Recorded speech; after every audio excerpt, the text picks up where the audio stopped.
You look at what Robinhood is trying to do, even though Robinhood's investors are mostly people under 5,000 bucks, so it's not a lot of people that have wealth over there. Coinbase, a little bit different, and then a handful of others. But outside of that, you don't really have many companies really focusing on digital assets. Even if you look at Fidelity, not really moving. I know Schwab said they're going to do it, but probably it's another year away. JP Morgan and Chase most likely going to roll something out soon. What's going to, because we could be in a potential fall in the market, but also a continued bull run if you look at the angles here. So there's going to be some wealth build.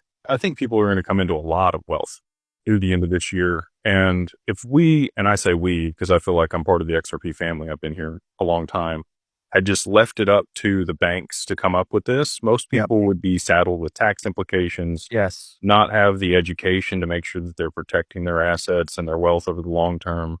And so that's kind of been my mission or my value that I think I bring to the community is, aside from the services, just helping people start to understand these concepts for this asset class and start to surround themselves with the right professionals to take advantage of it.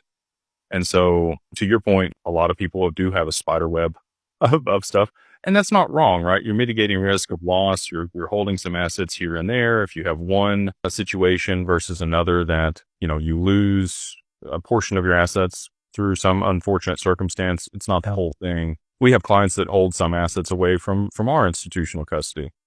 I understand that, but we do provide the most robust security that exists out there, and it's insured. The analogy that I could give people would be, imagine holding analog or paper stock certificates in your safe. Yep.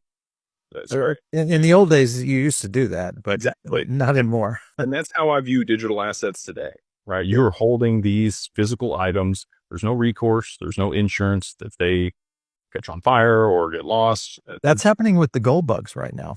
They're stacking gold in their safes. And we have partners to facilitate that too. And you want liquidity. And it's a give and take, right? Like if you want extreme ownership and responsibility, you're probably going to have to give up some of the benefits that you would get and make sure that you have the certain things in place to protect stuff, but you're also not going to get liquidity. You're not going to earn interest on any of those things. Yeah. Whereas if you're partnered with an institution that you trust and has a track record and has the credibility, then you can kind of have the best of both worlds. A lot of the strategies we put out there, I call them like have your cake and eat it too type stuff.